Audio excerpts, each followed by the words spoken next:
The book of Hebrews, chapter 11, is regarded as the faith chapter. It not only defines faith, it also actually gives a roll call of people who are examples of men of faith. And encourages us, if you claim to be a Christian, to also be a man of faith, who not only relies on yourself, but relies on God. Ever heard of the story of the boy who was asked by the father to lift some bag of potatoes and move it to the house from the car? Then he struggled and he couldn't actually lift it, and the father was just standing there. And the father told the boy, "You're not using all your strength. Use all your strength." The boy couldn't understand. "I'm doing my best." And he said, "You know, your father also has strength. He can lend you. But you have not asked me to help." So the two of them moved the bag into the house.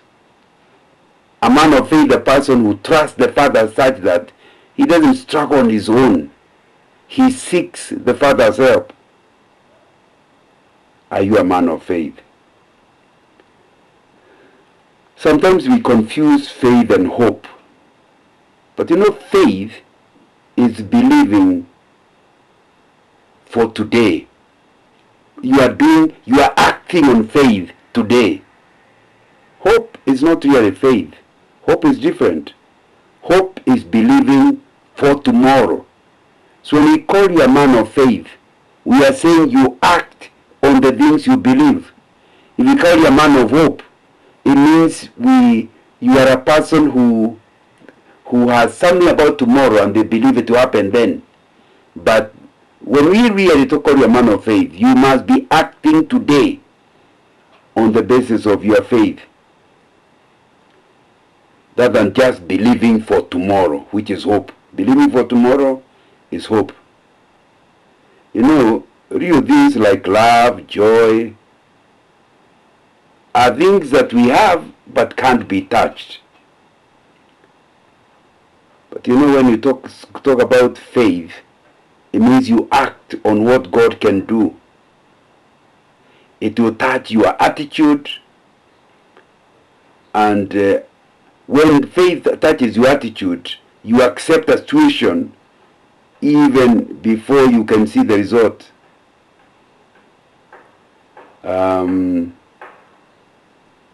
You know, if you have a shamba which you have rented, there is a question of something has to happen during the renting period. If you have owned, it makes a difference. It affects your attitude to the crop. If, for example, you have planted a crop and it's for this year and the rains are failing, your attitude will be totally different. But if you own the land, you know that even if crops fail this year, they could work out next year. Your attitude changes in terms of the things you can see in front of you. So that's why then Hebrews 11 is saying that faith is evidence of something you have not yet seen. If you have faith in God, it means you believe God exists even if you have not seen Him. What about if we talk about yesterday's faith? Yesterday's faith is actually today's experience. In other words, you believe something happened, it has actually happened. You no longer now look at the things God has given you and you say faith. You only talk of faith as something that's not yet happened. And you know something?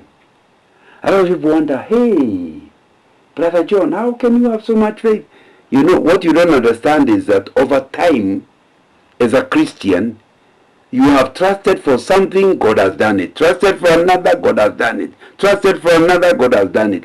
You now have grown to trust God. So you now know it can happen. And the reason why you are able to trust Him today is because 3 days ago you trusted Him. And yesterday He did what you had trusted Him the day before. So it's much easier now to trust Him today. You know, the devil is the source of curses, not of blessings. So when you have faith in God, not in the devil. So there is certainly a difference between faith and hope, but the two are related. Let's be clear that faith is very, very important. It's not something we can play down on. You know, verse 1 of Hebrews is saying, now faith is confidence of what we hope for. Confidence of what we hope for.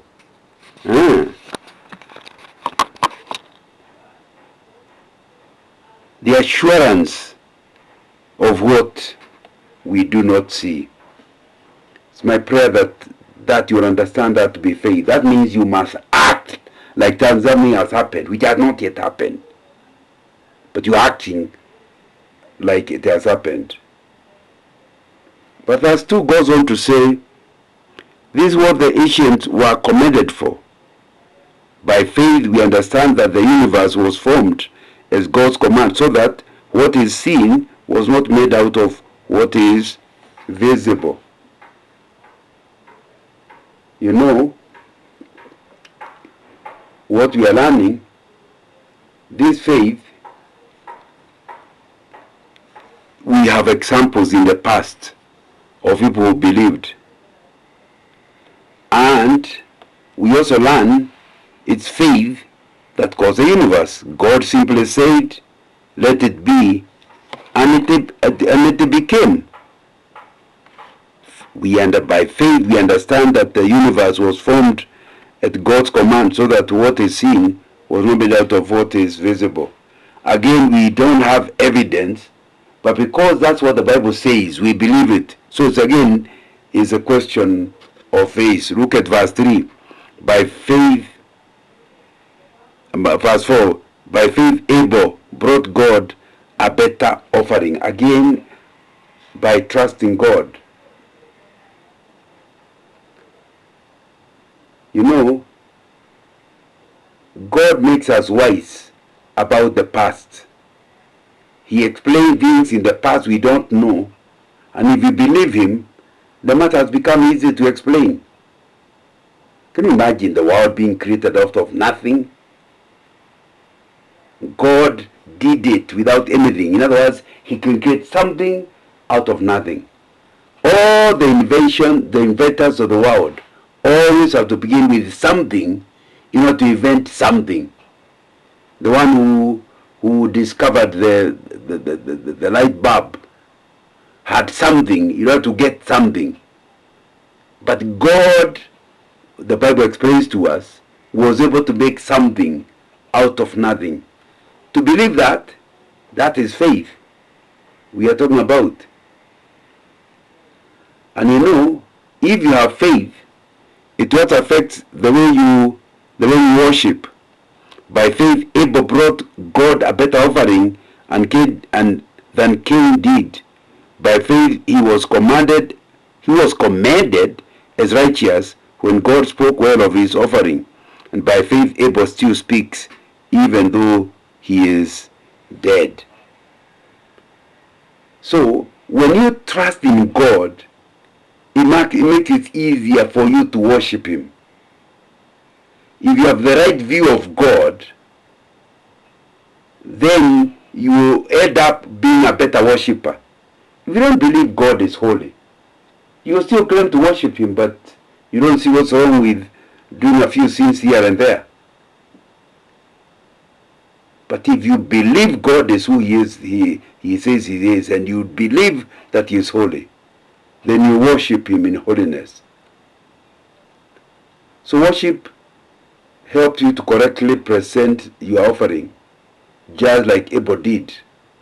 Because something about God, trusting who God is, made Abel know the kind of gift that he would give.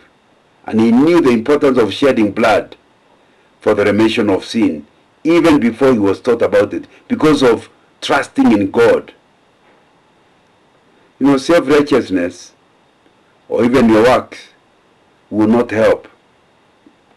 So, if you are going to go to worship, you must believe God. On the basis of your belief, worship Him in line. Don't do what others are doing.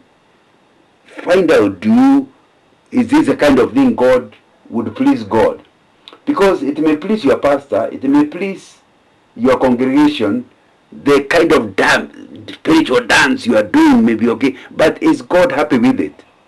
I keep wondering whether in our worship that bothers us, because it has turned out to be entertainment, and you are not entertaining God, you are entertaining individuals. If you entertain individuals, then what matters is, are those individuals happy? But worship is supposed to be worship of God. You can see therefore the confusion these so-called gospel artists cause. Because in gospel artists, their aim is to please the people so that they can pay. They mistake and use the word worship. It can't be worship, because worship should be based on your belief and what you actually believe about God, and that will be critical. Look at verse 5. By faith Enoch was taken from this life, so that he did not experience death. He could not be found because God had taken him away. For before he was taken, he was commended as one who pleased God. That is Enoch. Good example of what faith can do. He trusted God so much that he walked with him. And he walked commendably to his future. You know, what sounds like this, somebody has made fun and said maybe they were walking with the Lord until they were nearer heaven and earth. They say, okay, let's come home. You know, when you were growing up in the village, a boy would visit you, then you needed to escort him. And sometimes you escorted him almost to his own home. Say, come in. But that's not now escort. You are now visiting his home. And yet originally it was meant to escort him. Is that what happened with Enoch? They walked with God until they were near home, so he joined him. So we on earth could not see him anymore. You know, you need to live in the present as if you are not here. If you want, your faith would cause you to think of heaven more. Look your eyes upon Jesus, look fully your face, and the things of this world will grow strangely dim in the light of his glory and grace. Put your eyes upon Jesus. That's why here Enoch teaching us that if you truly have faith in God of heaven, and that you believe that's where you are going there, you will still be on earth. You will still be doing things on earth. But one of the things you do is, it will cause you to always view earth with a heavenly perspective. And if that's the way you are living your life, living the present as if you are going out there, that the next life is real to you, although you are not yet in it. You know, it will affect the way you live your life. It will affect the way you worship God. And it will affect the way you create perspectives. What excites you on earth?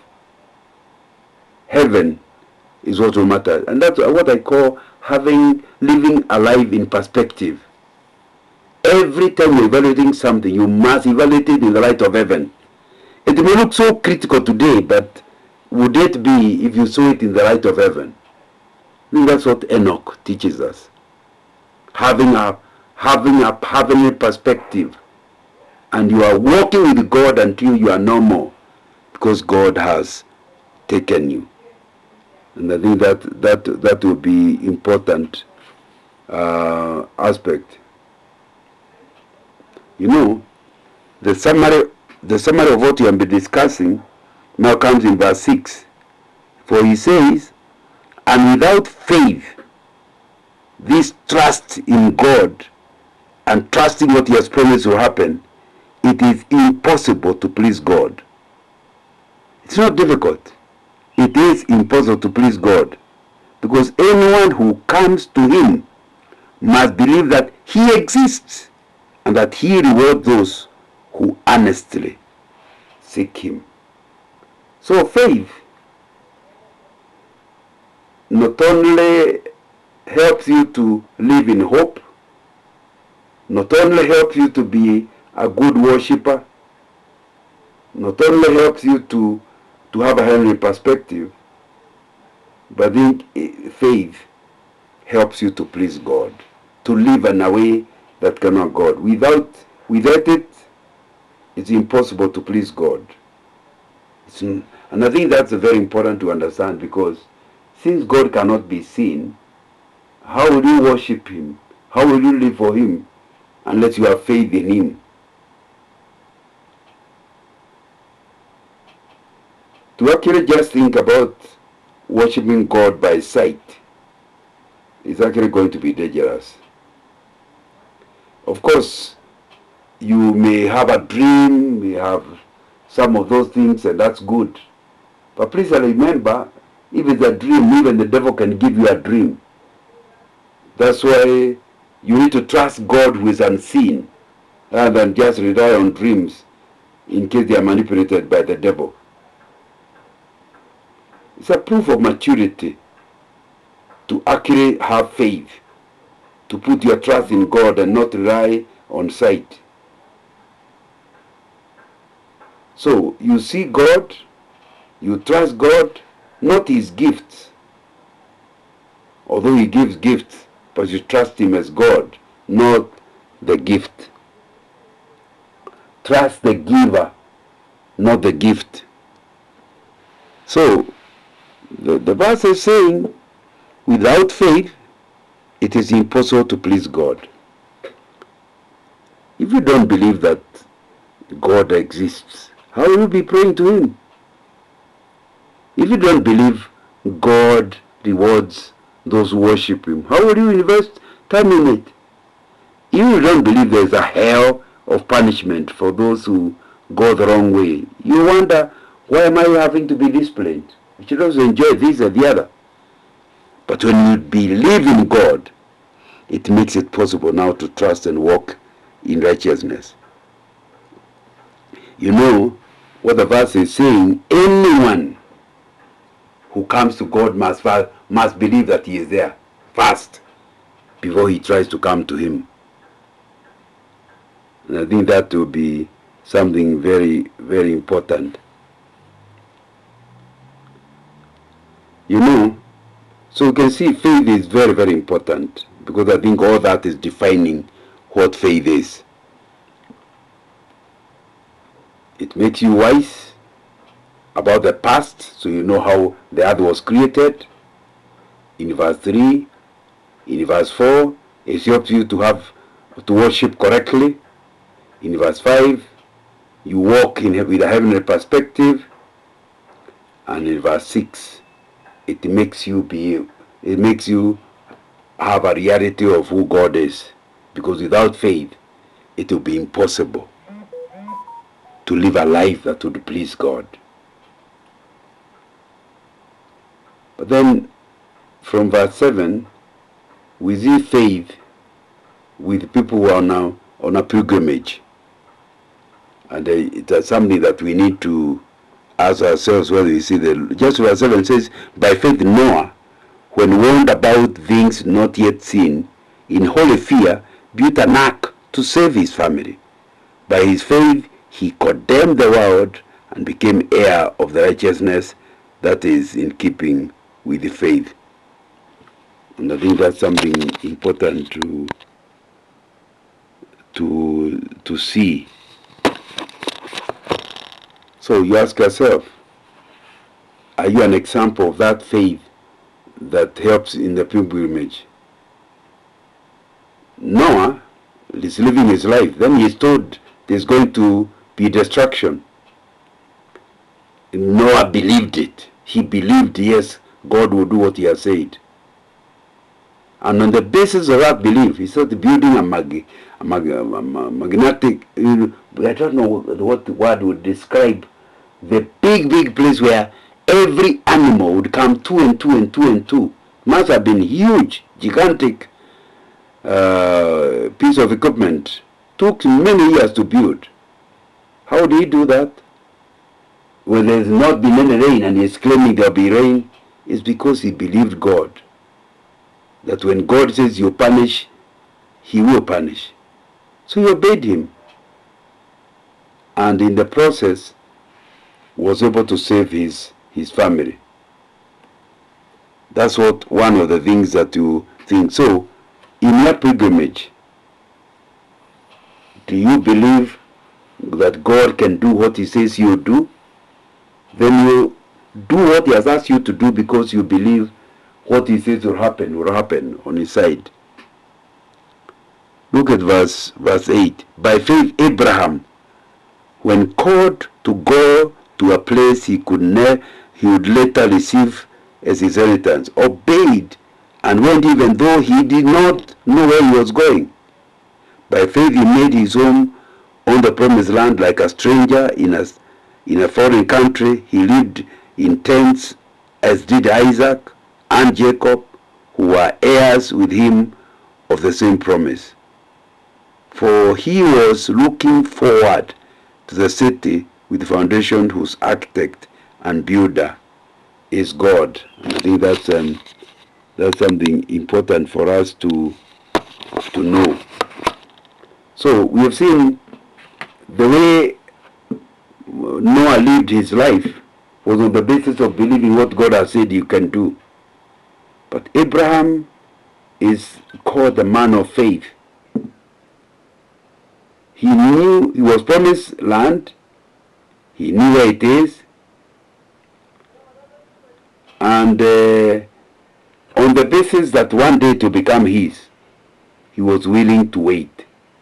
Because it did not become his in his own time. He had to buy the land. He had to do all kinds of things at his time. And Isaac and Jacob's time. But one day came when the children of Israel were able to move from Egypt to come and occupy the land that had been promised more than 430 years earlier. What did Abraham use to obey and leave his people and start going to an strange land? Trust in God, faith in God. But for you, once earth is home, there will be many things that you are going to do that show you belong to the earth. But you have faith in God, then you know heaven is your home. And you start enjoying heaven, even if in the process you have to say no to a few things on earth that others consider enjoyable. So, like the Luo say, here, whatever it is, however nice a house you build, it is just a Simba. It's not Dala. Dala means home in Luo. And it will be important to understand our Dala is in heaven. Anything we have here is not. It's ought. Could even be a Simba. A boy's heart. So we need, if you are talking about faith during pilgrimage, we need to live that kind of life where we trust in God and know that He will move us. So the danger is to think about earth being home. Once earth is home, then the way you live your life will be the same. Abraham had faith before and after getting rich. And when he left Canaan, when he left the land of rule, he was not rich. He became rich along the way. But he retained his faith in God. Let me ask you, on your journey of life, as you get richer and richer, and it's become more and more beautiful, how is your trust in God? Like Abraham, do you retain your trust right up to the end? Let me ask you the question, does your value rise with wealth? Or you see wealth as just an add-on? That your value comes from trusting in God, not trusting in human beings. I think that's something that we need to ask ourselves, whether that is the way we are living our lives. Along the pilgrimage, because our life is a pilgrimage, and that's why we need faith, trusting in God. You know, somebody says, I'd rather live my life as if heaven is going to be there. That is faith. Believe that there will be heaven. Than assume it's not going to be there. Because if it turns out it was there, I'll not enjoy my life in hell. But if it turns out there is no heaven, I would have enjoyed my life on earth anyway. Because living for God is something enjoyable. Well, He never asks us to do anything for Him. Anything He's asking us to do in the name of worship is actually aimed at helping us, aimed at making things better for us. And I think that's the thing that you need to verify. So faith is the evidence of what you have not seen. In other words, I believe something will happen. Faith means I believe it's as good as there. I don't have to wait for the evidence. And I think that will be something that we have to deal with. And pray that God in His wisdom will show us how to live life as a man of faith. So, what are the signs that you are a man of faith? I think I cannot tell you are a man of faith by how you live your life. Is money, material things, so important to you, they cause you to compromise on various issues? Then you are not a man of faith. Let me ask you another question. Do you value people or you value things? If you value people, it's because you know people have, heaven is for people, not for things. My belief is that when the earth melts, every materialistic, every wealth will be gone. So, if you have invested in everything, when the trumpet sounds, you will lose it. So, but if you believe in God, then it doesn't mean you'll do nothing about the things of the earth, but you'll not concentrate on them. Do you really live a life of faith and know it by the kind of talk you have? Do you give credit to God? Do you see what you are doing as God enabling you? Or you feel like, hey, I'm bright. Hey, look at my capacity. I'm not an average person. If that's the way you look at life, then you are not living a life of faith. Because if you are living a life of faith, you tend to recognize the hand of God in your life. And when you talk, you actually do give Him the glory. And I think that will be important. So, I'm asking you, do you value things or people? Do you value heaven or earth? Do you live to honor God or just to have a good time yourself? I mean, those are the things you have to ask yourself whether you are doing. So, Hebrews 11 is a faith chapter. And it is said very drastic things. Without faith, it is impossible to please God. In other words, there is no Christianity without faith. If anybody calls you a Christian, he's calling you a man of faith. May the Lord teach us to be people of faith who trust in God and who honor Him by the way we live our lives, to His glory and honor. And may the Lord help us to truly live lives that will attract others to Him, so that more people know God and put their trust in Him.